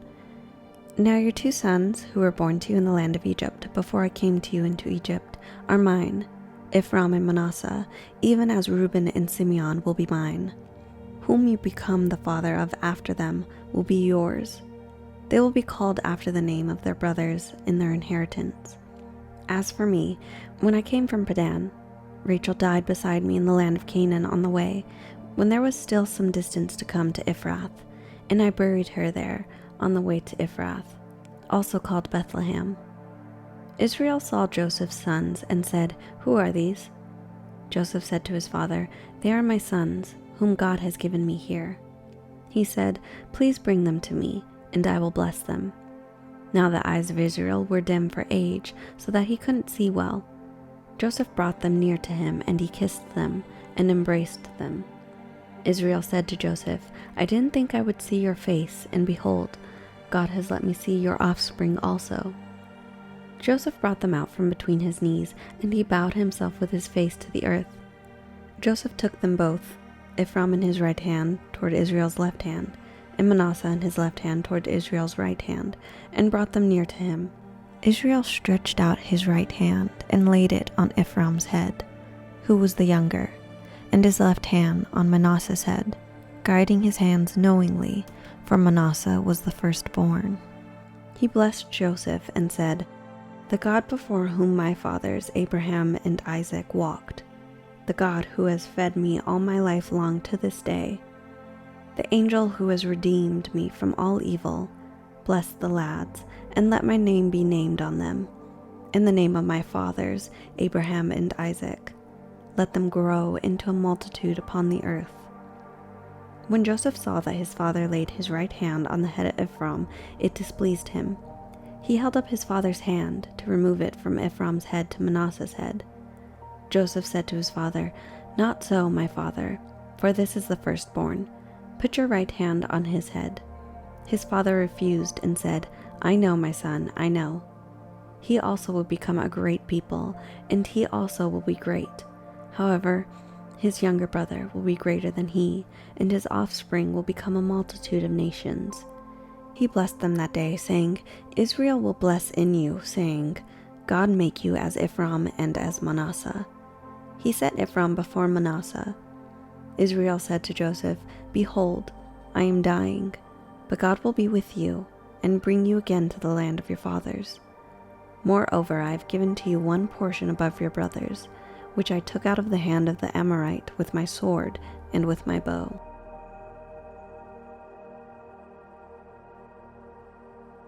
Chapter 49. Jacob called to his sons and said, Gather yourselves together, that I may tell you that which will happen to you in the days to come. Assemble yourselves and hear, you sons of Jacob. Listen to Israel your father. Reuben, you are my firstborn, my might and the beginning of my strength, excelling in dignity and excelling in power. Boiling over like water, you shall not excel, because you went up to your father's bed, then defiled it. He went up to my couch. Simeon and Levi are brothers. Their swords are weapons of violence. My soul, don't come into their council. My glory, don't be united to their assembly. For in their anger they killed men. In their self-will they hamstrung cattle. Cursed be their anger, for it was fierce, and their wrath, for it was cruel. I will divide them in Jacob, and scatter them in Israel. Judah, your brothers will praise you. Your hand will be on the neck of your enemies. Your father's sons will bow down before you. Judah is a lion's cub. From the prey, my son, you have gone up. He stooped down. He crouched as a lion, as a lioness. Who will rouse him up? The scepter will not depart from Judah, nor the ruler's staff from between his feet, until he comes to whom it belongs. The obedience of the peoples will be to him, binding his foal to the vine, his donkey's colt to the choice vine. He has washed his garments in wine, his robes in the blood of grapes. His eyes will be red with wine, his teeth white with milk. Zebulun will dwell at the heaven of the sea. He will be for a haven of ships. His border will be on Sidon. Issachar is a strong donkey, lying down between the saddlebags. When he saw a resting place, that it was good, the land, that it was pleasant. He bows his shoulder to the burden and becomes a servant doing forced labor. Dan will judge his people as one of the tribes of Israel. Dan will be a serpent on the trail, an adder in the path that bites the horse's heels, so that his rider falls backward. I have waited for your salvation, Yahweh. A troop will press on Gad, but he will press on their heel. Asher's food will be rich. He will produce royal dainties. Naphtali is a doe set free, who bears beautiful fawns. Joseph is a fruitful vine by a spring. His branches run over the wall. The archers have severely grieved him, shot at him, and persecuted him. But his bow remained strong. The arms of his hands were made strong by the hands of the mighty one of Jacob. From there is the shepherd, the stone of Israel, even by the God of your father who will help you, by the Almighty who will bless you, with blessings of heaven above, blessings of the deep that lies below, blessings of the breasts and of the womb. The blessings of your father have prevailed above the blessings of your ancestors, above the boundaries of the ancient hills. They will be on the head of Joseph, on the crown of the head of him who is separated from his brothers. Benjamin is a ravenous wolf. In the morning he will devour the prey. At evening he will divide the plunder. All these are the 12 tribes of Israel, and this is what their father spoke to them and blessed them. He blessed everyone according to his own blessing. He instructed them and said to them, I am to be gathered to my people.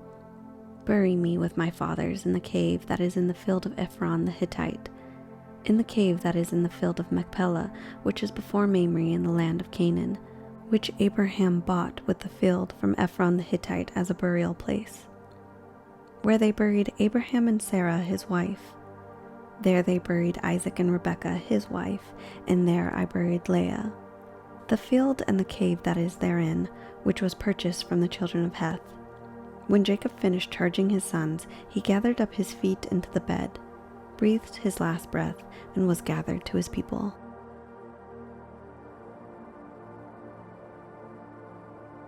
Chapter 50. Joseph fell on his father's face, wept on him, and kissed him. Joseph commanded his servants, the physicians, to embalm his father, and the physicians embalmed Israel. 40 days were used for him, for that is how many the days it takes to embalm. The Egyptians wept for Israel for 70 days. When the days of weeping for him were past, Joseph spoke to Pharaoh's staff, saying, "If now I have found favor in your eyes, please speak in the ears of Pharaoh, saying, My father made me swear, saying, Behold, I am dying. Bury me in the grave which I have dug for myself in the land of Canaan. Now therefore, please let me go up and bury my father, and I will come again." Pharaoh said, "Go up and bury your father, just like he made you swear." Joseph went up to bury his father, and with him went all his servants of Pharaoh, the elders of his house, all the elders of the land, all the house of Joseph, his brothers, and his father's house. Only their little ones and their flocks and their herds they left in the land of Goshen. Both chariots and horsemen went up with him. It was a very great company.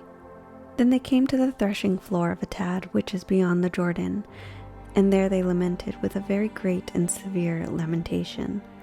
He mourned for his father 7 days. When the inhabitants of the land, the Canaanites, saw the mourning in the floor of Atad, they said, "This is a grievous mourning by the Egyptians." And therefore its name was called Abel Mizraim, which is beyond the Jordan.